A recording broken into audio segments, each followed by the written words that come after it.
Just before I start, we're gonna put up a prize today for the person who comes up with the next webinar topic or title.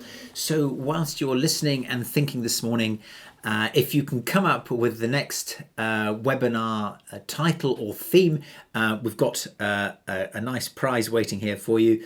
And whilst they're going, if you actually put title, if you want to type them in as you're going along, if something, you have a brilliant thought that occurs to you, just type it in the Q&A pane, just put title or topic, and then Nicola and Matt will pick those out and they're going to bring me the best ones, and then we'll pick one right at the end and there'll be a prize for that person, a mystery prize, which I actually do have right here on my desk in front of me. Anyway, if you've just joined, a very warm welcome to The Decision. And this is an interesting topic, but I'm going to begin with something that happened yesterday, and some advice that I gave somebody, which was listen to your eyeballs bleed. Listen until your eyeballs bleed, I said to this poor lady on Waterloo Station, actually. We were on Waterloo Station. I don't normally go up to ladies on Waterloo Station, but we were having a cup of coffee. I was having a cup of coffee, and I was sitting at one of these horrible bars, Costa or something like that. It was Pret a Manger upstairs, and we got talking, what do you do? What do you do? And she said, I've got a really difficult situation today, and any advice? I've got to give somebody some bad news or something. And I said, listen until your eyeballs bleed. That piece of advice is the consequence of the decision, which is what we're talking about today. And I'm going to tell you all about how to get to the point where you realise that listening is the thing to do. And it is just one of the options. So the format today, I'm going to give you about 35 minutes of material. There's a couple of polls where I'm just trying to find out where you are on things already, where your start point and end point is, and then we'll have a Q&A at the end, around about 10 past 10. I will aim to finish as precisely or within a minute of 15:15. If there are more questions and you want to stay on for longer, you can, and I'll do more questions in injury time, as it were. So to begin with, I want to ask you a question, and here it is. I want to ask you your reaction to this statement. I have a go-to strategy for handling all my conversations of any kind. Okay, so here we are. I'm going to close the poll. Let me reveal the answers. Here we go, and this is the results.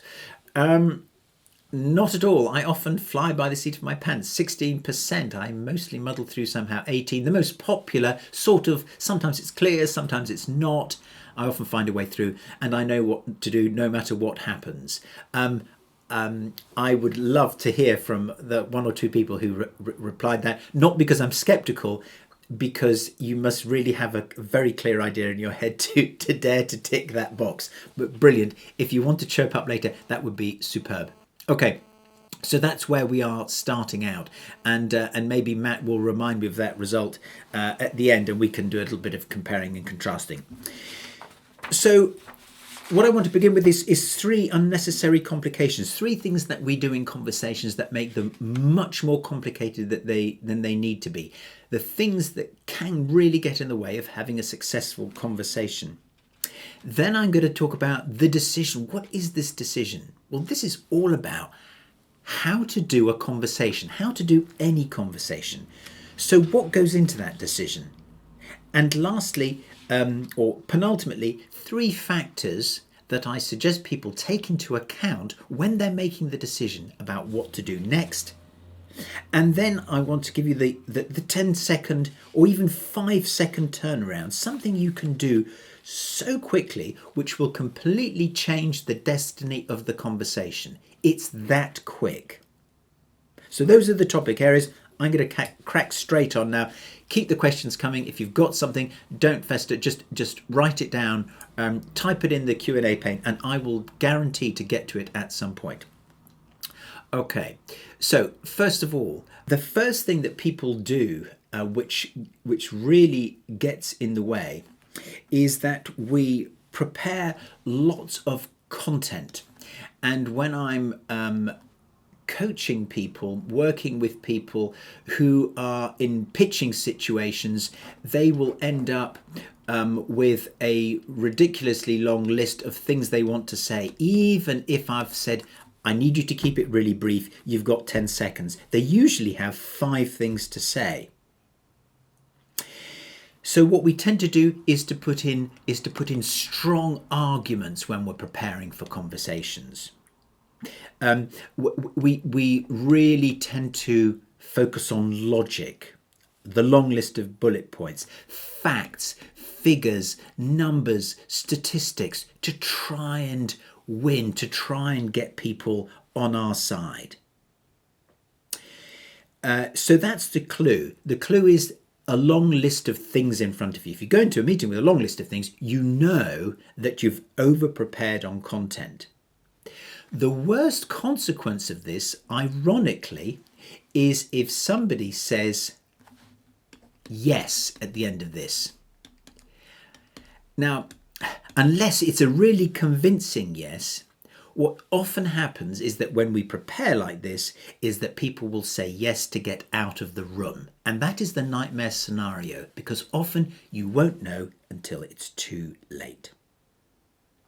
So, prioritizing content or preparing content is bad news. Now we're going to come on to the next obstacle that we throw in our way, which is, I've kind of given it away, which is to prioritize content. Now, what do I mean by this? Well, it's about giving people everything that we had in mind when we walked into the room, no matter what. You will notice that you are prioritizing content when you find yourself ignoring anything that they say, even if they're using really strong language. You will find yourself ignoring their language, no matter what. You will also find yourself ignoring the things that they're trying to tell you by leaving stuff out. For example, somebody might say to you, that could work. And you're thinking, and what's at the end of the sentence? The other hint that you are sticking, that you're prioritizing to content, is that they might say something like, well, I suppose. Or little hints that say all is not well. But you'll find yourself wanting to march straight through those. And that's the hint that you're prioritizing content.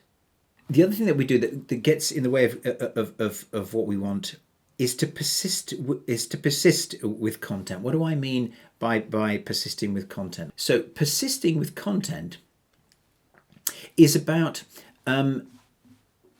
staying with the logic of the situation. And here in a conversation, if you imagine that this is a logic line, and then at the same time, underneath, hidden, you've got the emotional aspects. When a problem, and I'm just going to put in time, so time's along the bottom. This could be 5 minutes long, this line, 10 minutes long, it really doesn't matter. When we have a problem up here, this is the persistence problem.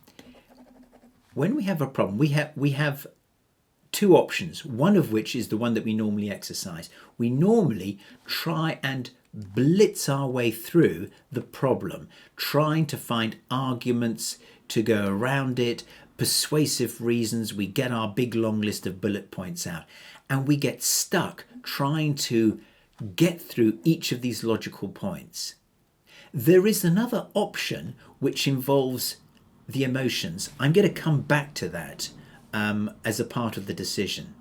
But sticking to the logic, prioritizing content, preparing too much content, and persisting with content. Those are the three worst things we can do if we're trying to have a successful conversation. That's actually not making any decisions at all. It's just ploughing on regardless.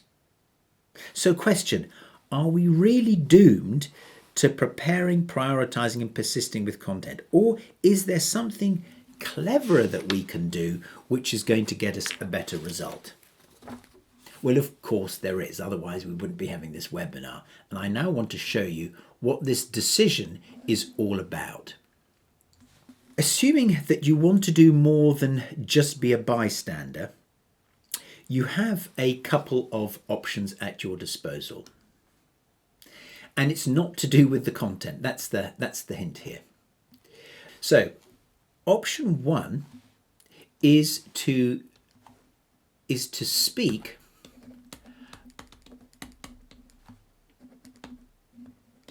about what you see. Now, what does that mean? That means that you're looking at the person in front of you and you're hearing them and you're thinking, that's not going right. That's just not looking good. So I could say something about what I'm seeing. The second option is to speak about myself. Because when something's going wrong, I know it's going wrong for me too. So the decision turns out to be about who maybe needs the help the most. And so I'm doing this constant weighing up. Is it me or is it them who needs the help? So here's how we do it. If I think it's me who's coming off worse on this balance of scales, I talk about me. I focus on me. If, on the other hand, it's the other way around, if they are doing worse than I am, then I talk about them. And what I'm talking about is my feelings or their feelings, according to who I think is having the most of them, the worst time of all. And so the idea is to focus on what's happening in the background. You remember the two lines, the red and the green? I'm deciding to plough down into the green line. Now, okay, you say, well, I get that, Paul. If Paul's coming off worse, he talks about his feelings. And if he thinks the other person's coming off worse, he talks about their feelings. Yeah, okay, well, I get that. But why do I have to involve feelings at all? What difference does that make? How is that possibly going to help? Here's the short explanation. What happens is that when we are having a lot of feelings, we essentially clog up a system that we use to think. And the diagram that we show people looks like this. So imagine inside you, and this is true as well, that you have a circuit. Now this circuit is actually true. In fact, you have millions of these circuits, but this one is powered by emotions.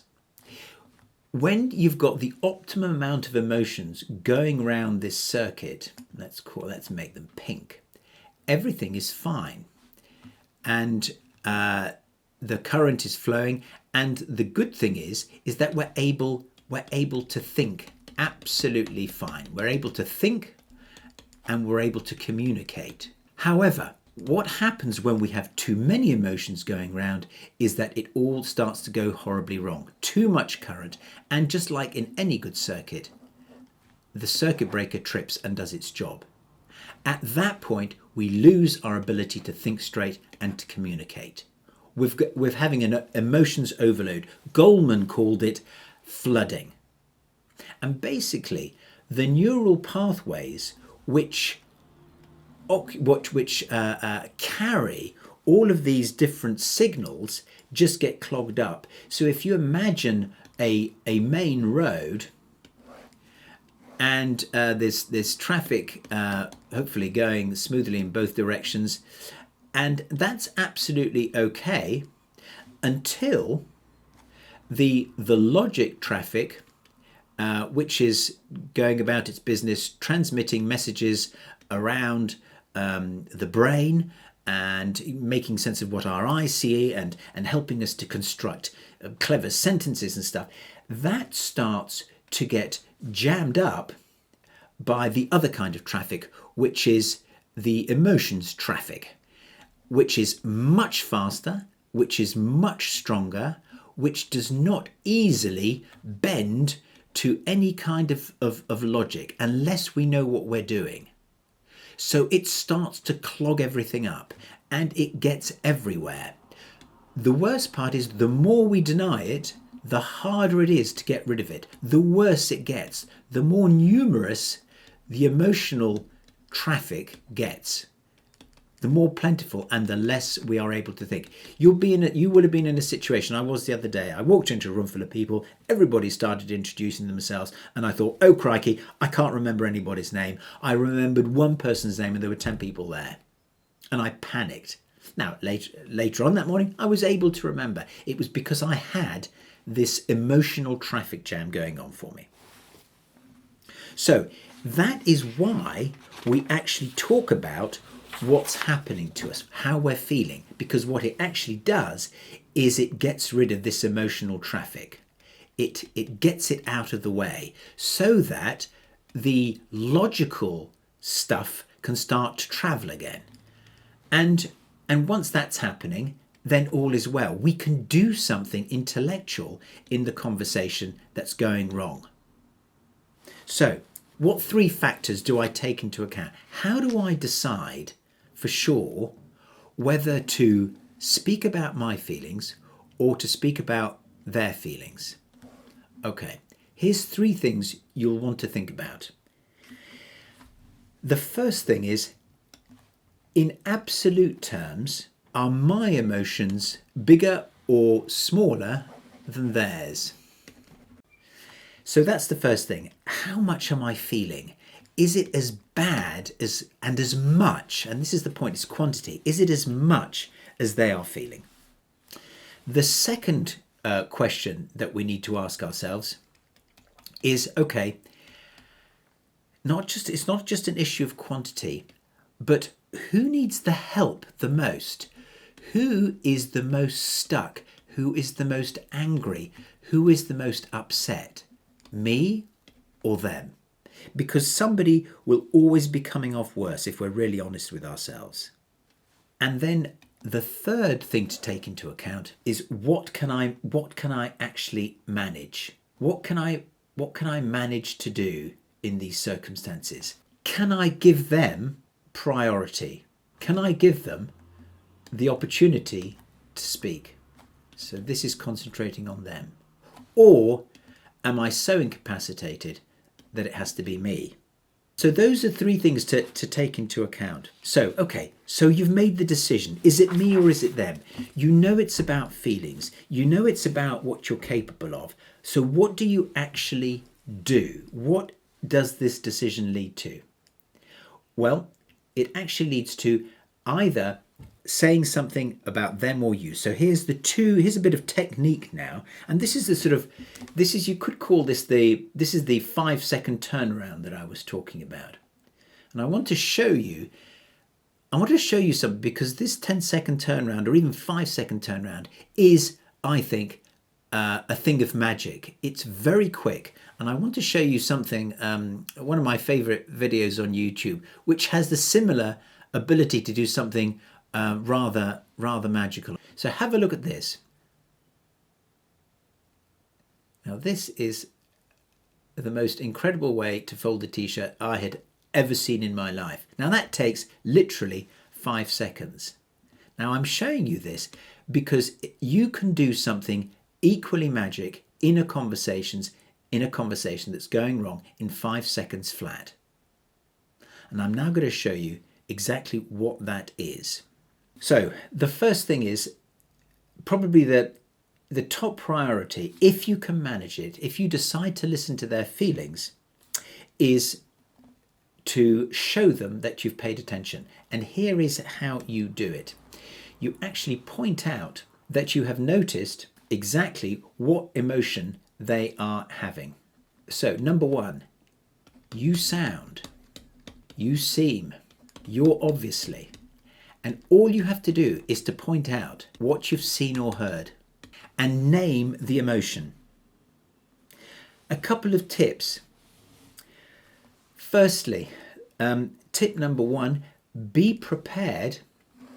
Obviously, you have to actually name the emotion, but be prepared to interrupt somebody who's talking a lot in order to listen to them. So what does that sound like? It says, hang on a second, Mike. You sound really annoyed about the fact that I missed the meeting yesterday. So be prepared to cut in to listen. The third thing is be very, very brief. What does that sound like? I'm going to give you some examples of just how brief I mean. Mark, you sound worried about the budget figures. Jane, it sounds like you were really embarrassed yesterday when you couldn't come up with the numbers in the meeting. Peter, you look annoyed with me for persisting with my point. Ed, you seem nervous about the meeting this morning. So it's the how do they feel and the what about. If you can add the why, fine, but use the fewest number of words possible.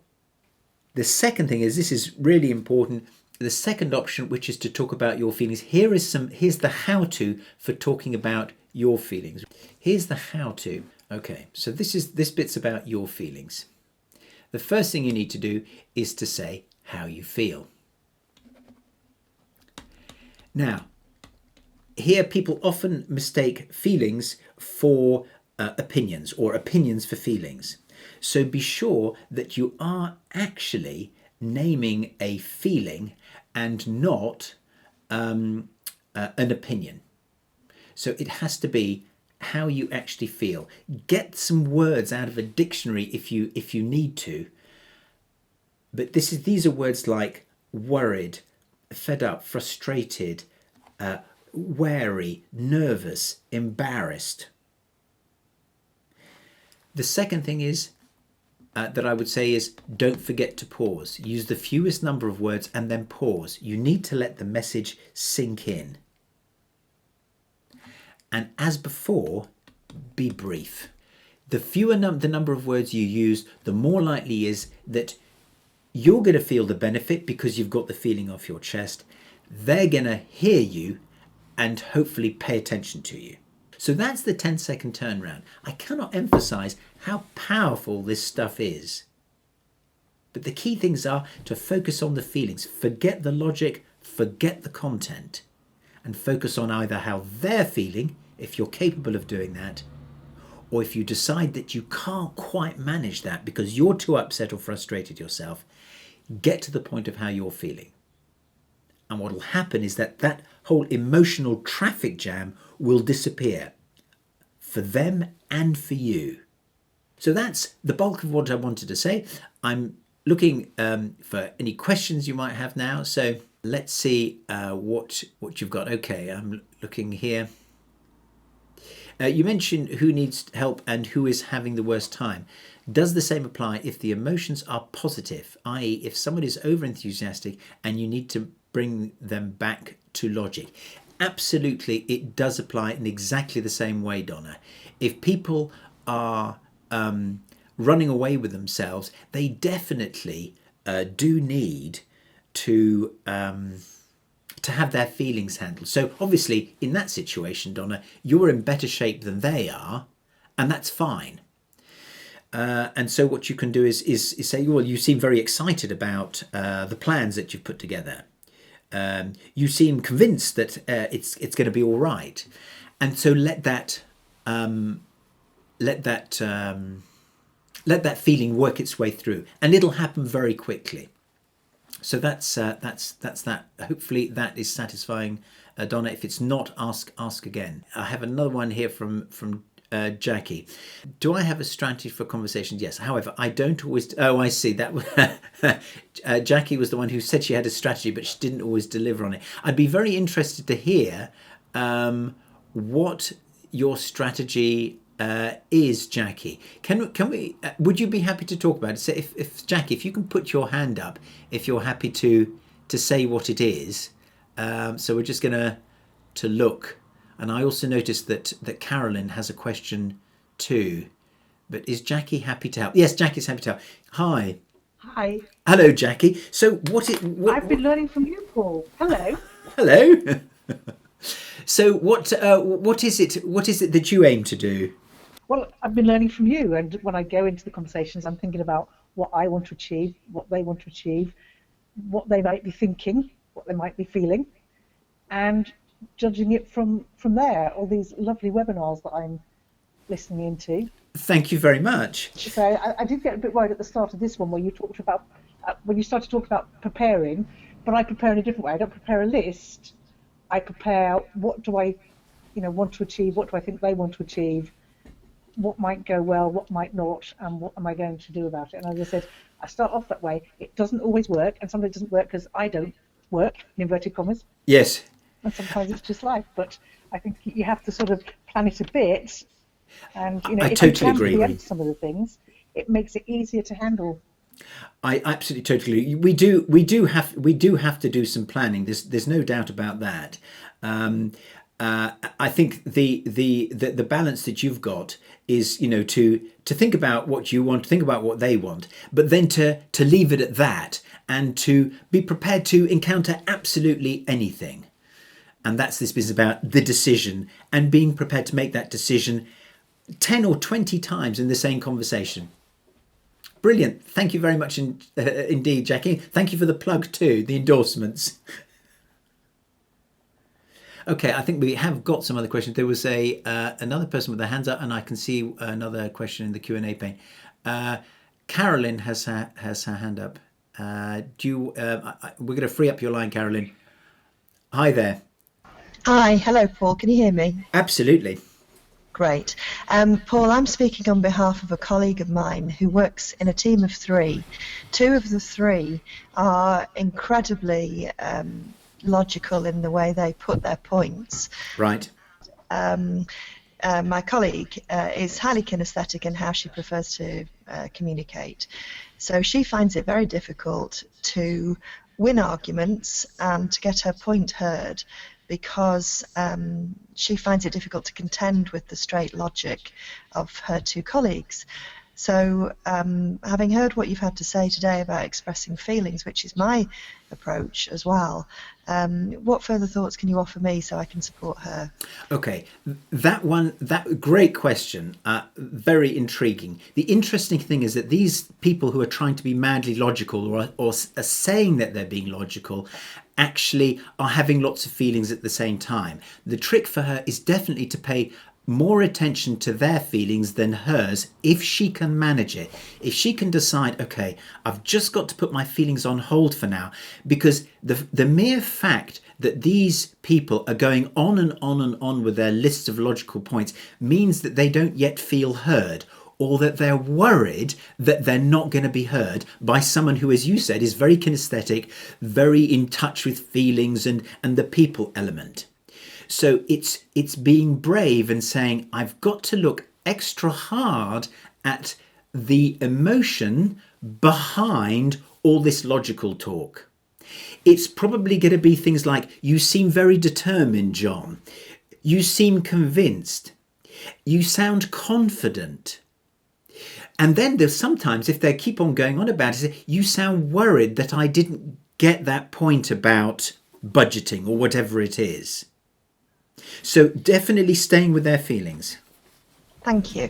I think it's sort of more around arguing a point and deciding in a direction to go strategy-wise that she has a concern. She's not going to get that in until they've been heard. It'll be pushing against an open door once they pipe down, to put it bluntly. So one of the things that happens when we listen to people, they give us all the ideas about what we need to do next. They tell us what they want. They tell us the answers. And so in terms of them putting forward suggestions, if she can steel herself to listen, then they will give her all of the pointers that she needs to add her plan to theirs, or find out what they are prepared to live with. Thank you very much indeed. Does that make sense? Yes, it does, absolutely. Fantastic. Pleasure. Okay. I've got a question here from for Jonathan. Is it risky to use these techniques in meetings where others are present rather than private ones? Good one, Jonathan. Thank you very much. I expect no less from you. I think all it means is that we need to choose to empathise with emotions that someone would be prepared to admit to having in public. For example, most people will admit to feeling wary or uncertain, maybe even nervous about an outcome, or about a board meeting, or about a conversation with a chairman. Few people, on the other hand, would admit to feeling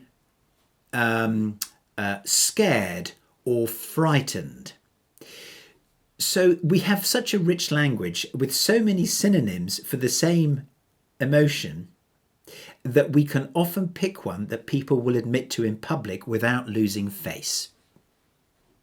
But I think the risk of not paying attention to the emotion at all is far outweighs the risk of someone feeling a little bit embarrassed that Jonathan has read them correctly. Hopefully that answers your question. Kate's asking me, can I put it all together and mock up a conversation? Absolutely. I tell you what we'll do. I'm going to get Matt in here, and Matt and I will just manufacture a conversation. Can you hear that, Matt? Hopefully you'll take your headphones off and come down the corridor into my office, and we'll do that. We've got a couple of minutes in hand, so we haven't obviously rehearsed this because we didn't know that. So can we figure out a conversation that we can have? You're going to need to come around here. My microphone is sagging again here, but we'll somehow live with that. Okay, so can you think of something that you might come and see me? Oh yeah, why don't you come and see me about something to do with marketing that you want to do? Okay, Paul. Yeah, we need to set a marketing budget for this year, and I think that it should be based on the research that we've done. We need a budget of about 15,000, please. Oh, okay. Well, presumably the 15 is just the online stuff, isn't it? Because for the redesign and. Well, it's the online stuff. We need to do the webinars. We need to do the websites. We've had 200 plus viewings each time on the webinar. We clearly have a good following on LinkedIn now. We have the Twitter accounts that are going really well. So I think really the 15,000. I'll tell you, Matt, I'm really starting to groan because I'm thinking, all this stuff to do. Okay. I mean, you're obviously enthusiastic about all of these things, and you've thought it all through. Well, the logic is there. I mean, the facts say for themselves. Okay. So, I think I would feel a lot more comfortable. I'd be able to, be able to visualize all this if you could write that out for me, or show me on the whiteboard or something, and then put numbers beside each thing and which order we're going to do it in. Yeah, that's what's freaking me out. All these things you want to do, which all sound great, but I'm thinking, oh goodness, I have to provide all the content for this. Right. Okay. So I haven't given you enough time, or perhaps just laid it out for you. Yeah, that's it. Okay. Yep, I can do that for you. All right. Thank you. Time out. Okay. So it wasn't a particularly contentious issue, I know, Kate, but that's kind of how I made sort of 3 or 4 decisions there about, is it Matt's turn? Is Matt coming off worse, or am I coming off worse? Right at the beginning, when Matt came out with all that stuff, I thought, oh no, too much, I can't do this. And so that's when I decided that I'd speak up for myself. And then I thought, yes, but Matt's really enthusiastic. I don't want to squash him. I know he's a sensitive flower. I don't want to rob him of all his enthusiasm, so I better show him then I really do care about that bit, not just about my feelings. Hopefully that gives you an idea of what it sounds like when it's all in together. Kate had another question as well. When you say the 3 things to decide whether you or them, I can't work out the difference between 1 and 2. Are my emotions bigger, or who needs the help most?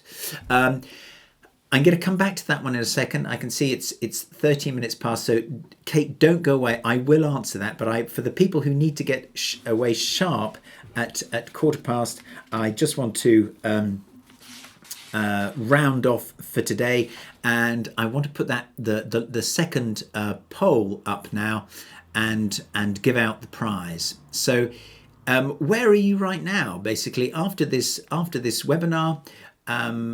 How do you feel about your go-to strategy for handling all conversations? Here are the final scores. So a lot more of you think that it'll be clear. A great deal more think you'll now often find a way through. And we've doubled the number of people who think that they know now what to do, no matter what happens. That's a great result. The topic ideas that I want to share with you, and here are the finalists. How to manage your manager, how to create a winning culture, and someone else came up with positive thinking when you're up to your eyes in things. Wow, that's a toughie. Well, positive thinking when you're up to your eyes in things, I think has to win first prize. So Jackie, you get that one, and actually. Jan, I'm going to also give you a prize. Jan came up with how to manage your manager. So I've got a couple of books here. I'm going to be sending out. Question Everything, which I thought was an appropriate title. So that'll be going out to Jan and to Jackie. Thank you very much indeed for your suggestions. And I'm going to stay on and answer this last question of Kate's properly. If you need to get away, I totally understand. Thank you very much indeed for joining. It's been a blast, a great way to start the new year, and I look forward to seeing you in February for a new topic, which could well be positive thinking when you're up to your eyes in things. We'll do our best to make sure that it's that one. Otherwise, have a fantastic weekend and see you next month.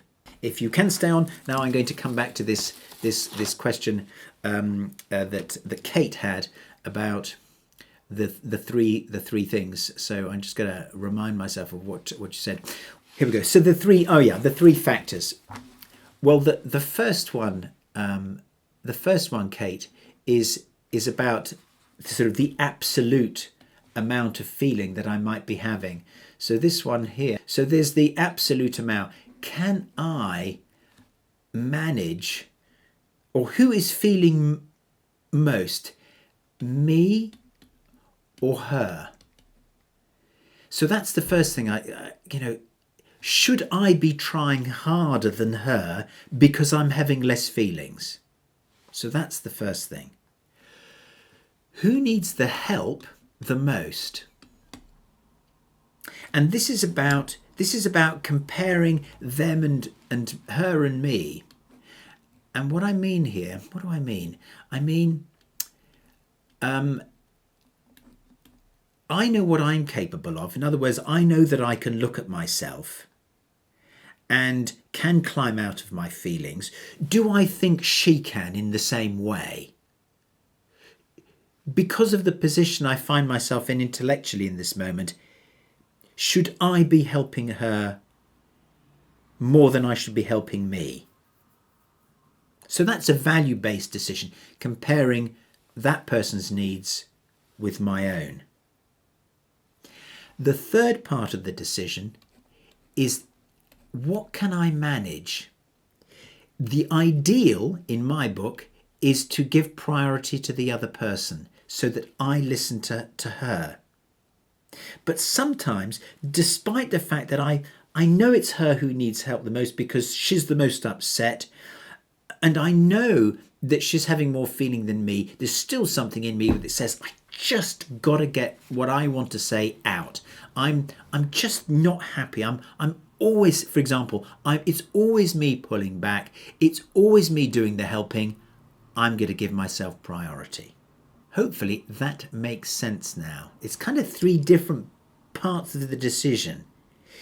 This happens extremely quickly. And you'll find that you're thinking through who's having most feelings, who needs the most help. Can I manage? Can I do it? Or can I listen? Yeah, bugger it, I'll listen. And that happens much quicker than I just said it there. Okay, if nobody else has any more questions, I'll just say thanks again to the people who are left over. A good chunk of you are still here. Thank you so much for joining. Thank you for staying with it. And if you have any other suggestions for topics, it's always great to hear from you and what you're interested in. And we will see you towards the second half, well into the second half of February. Have a fantastic day. Have a great weekend. It looks like we've got some sun coming out. Hopefully it's the same way you are now. All the best.